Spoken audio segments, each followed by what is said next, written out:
Does protein raise insulin? If you're insulin resistant, does a high protein diet hurt or help you?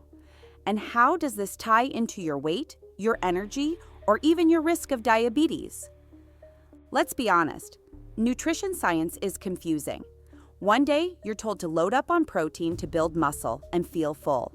Next, you're warned that protein might spike insulin, just like sugar. So what's the truth? In this video, we're breaking down the science in simple language. No jargon, no hype. Just clear, research-backed facts to help you make the right choice, especially if you're dealing with insulin resistance, prediabetes, or type 2 diabetes. Before we dive into protein, let's talk about insulin. What is insulin and why does it matter? Insulin is a hormone made by your pancreas. Its main job, to help glucose, blood sugar, get into your cells, where it's used for energy. When you eat carbs, especially refined ones like bread or sugar, your blood sugar goes up. Your body releases insulin to bring it down. Simple, right? But here's where things get tricky. If your body becomes insulin resistant, it doesn't respond to insulin well. Your cells ignore it, so your pancreas pumps out more and more insulin to try and compensate. Over time, this can lead to high insulin levels, high blood sugar, weight gain, especially around the belly, and eventually type 2 diabetes. Now here's the key question. Where does protein fit into this picture? And does protein raise insulin? The surprising answer is yes, but it's complicated. When you eat protein, it doesn't spike your blood sugar the way carbohydrates do. That's a crucial difference and part of the reason why protein is considered a better option for people managing blood glucose. However, protein can still stimulate insulin release, even when blood sugar levels stay stable. Why does this happen? Because insulin isn't only responsible for regulating glucose. It also plays an important role in helping your cells absorb amino acids, which are the building blocks of protein. After a protein-rich meal, your body releases insulin to transport those amino acids into your muscles, where they are used for repair and growth. Research supports this. A 2014 study published in Diabetologia found that certain amino acids, especially leucine, isoleucine, and valine, which are common in animal proteins like beef, eggs, and dairy, are particularly effective at stimulating insulin production. This may sound alarming at first, but it's not the same as the insulin surge you'd get from eating a slice of cake or drinking soda. Unlike simple sugars, protein doesn't cause rapid changes in blood glucose levels. In fact, for people who are insulin resistant, protein can help balance blood sugar by prompting just enough insulin release to maintain glucose control, without causing dangerous spikes or crashes. This is one of the reasons why low-carb, high-protein diets, such as ketogenic or paleo plans, often lead to better blood sugar control in people with type 2 diabetes. The insulin response from protein is more gradual and supportive. It helps your body handle nutrients efficiently without overwhelming your system. In summary, while protein does raise insulin to a degree, it does so in a way that supports muscle repair, appetite control, and glucose stability, especially beneficial for those with metabolic concerns like insulin resistance. Now, let's take a closer look at what the research says about protein and insulin, especially in the context of insulin resistance and type 2 diabetes. A large meta-analysis published in 2020 in the journal Nutrients reviewed 74 clinical trials and uncovered some striking results. It found that diets higher in protein, specifically where protein made up about 25% to 30% of total daily calories, led to meaningful improvements in several key health markers for people with type 2 diabetes. These included a reduction in HbA1c, a long-term measure of blood sugar control, lower fasting insulin levels, and even weight loss. This suggests that increasing protein intake doesn't just avoid harming insulin levels. It can actually improve metabolic health across multiple dimensions. Another insightful study from the American Journal of Clinical Nutrition discovered that consuming 30 grams of protein per meal, instead of smaller, uneven amounts, helped participants develop better insulin sensitivity. This means their bodies became more efficient at using insulin, which is exactly what insulin-resistant individuals need to restore balance. But here's where it gets even more interesting. People who are insulin resistant often have a blunted insulin response to protein. In simpler terms, when they eat protein, their bodies release less insulin than someone without insulin resistance would for the same amount of protein. And yet, despite this reduced insulin output, they still manage to maintain stable blood sugar levels. This shows that the body can use protein more effectively and with less insulin stress, which is incredibly important for those dealing with prediabetes or diabetes. So while it's true that protein does stimulate insulin to some extent, in insulin-resistant individuals, it seems to do more good than harm. It provides the essential amino acids needed for healing and muscle maintenance, helps regulate appetite, and contributes to more stable energy levels, all while supporting better glycemic control. When consumed thoughtfully and in the right proportions, protein becomes a metabolic ally, not an enemy, for those struggling with insulin resistance. And now, let's discuss why protein is beneficial, especially if you're dealing with insulin resistance. One of the biggest advantages of protein is its role in maintaining and building muscle mass. Muscle tissue is one of the primary places where your body stores and uses glucose. The more muscle you have, the more glucose your body can absorb from the bloodstream without needing excessive amounts of insulin. That means more muscle equals better blood sugar control. Protein also plays a powerful role in managing appetite and cravings. Meals rich in protein help you feel fuller for longer by increasing the release of satiety hormones like peptide YY and GLP-1. This makes you less likely to reach for snacks between meals or overeat, which is crucial for managing body weight, a key factor in reversing insulin resistance. But it doesn't stop there. When protein is combined with carbohydrates in a meal, it actually slows down digestion, which helps prevent rapid spikes in blood sugar.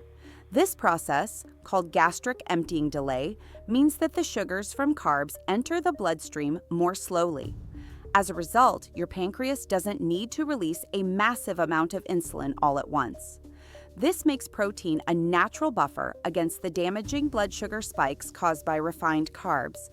And unlike simple carbohydrates, which flood your bloodstream with sugar and demand a large insulin response, protein delivers steady, long-lasting energy without overwhelming your insulin system. If you're insulin resistant, protein is not something to fear. It's a tool, a nutritional ally that supports muscle health, appetite control, blood sugar stability, and overall metabolic balance.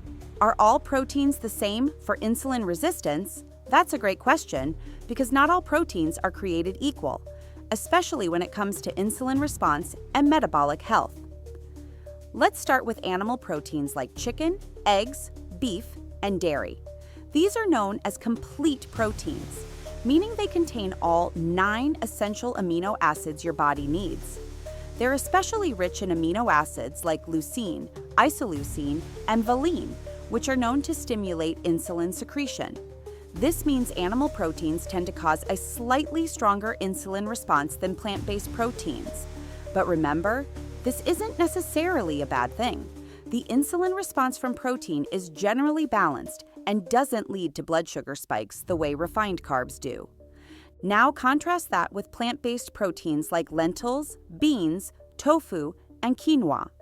These are often incomplete proteins, though some, like quinoa, are complete, and they tend to be absorbed more slowly. This results in a lower insulin index, making them gentler on insulin levels. Plus, plant proteins come with fiber, antioxidants, and phytochemicals that help reduce inflammation and improve insulin sensitivity over time. So they're an excellent choice for those trying to support blood sugar balance naturally. Let's also talk about whey protein, commonly found in dairy and fitness supplements. Interestingly, whey triggers one of the strongest insulin responses among proteins. But this isn't necessarily harmful. In fact, studies show whey can lower blood sugar, especially when consumed after workouts, because it improves glucose uptake by muscles. The key is moderation, using whey strategically rather than excessively. What about eggs? Eggs are protein-rich and high in leucine, but when consumed as part of a low-carb or moderate-carb diet, they don't negatively impact insulin levels. In fact, they're often praised for being a nutrient-dense, satiating food that supports both muscle and metabolic health. If you're insulin resistant, your best approach is to diversify your protein sources. Use a mix of both animal and plant-based proteins to get the full range of amino acids while supporting overall health. Also, be mindful of portion sizes and try to pair your proteins with fiber, like vegetables or legumes, and healthy fats, like olive oil or avocado. Now let's take a balanced look at the other side of the protein story. While protein has many benefits for those dealing with insulin resistance, there are a few situations where it might become problematic.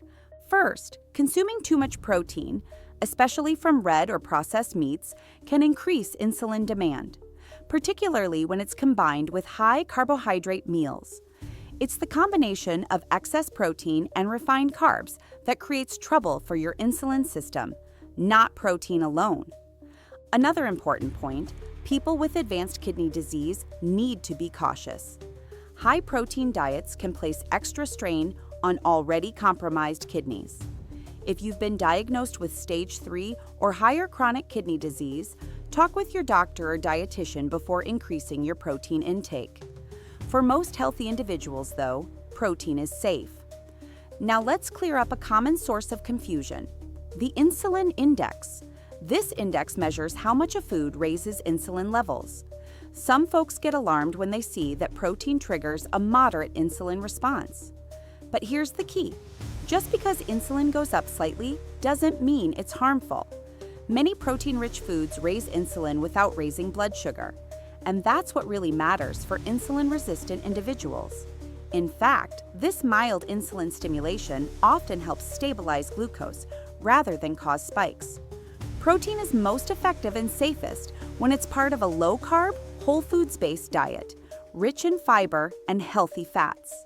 In that setting, it supports metabolic health instead of stressing it. Let's move from science to the plate. How much protein should you actually eat if you're insulin resistant? Experts typically recommend between 1.2 and 1.6 grams of protein per kilogram of body weight per day. For the average adult, that comes out to around 80 to 120 grams of protein daily.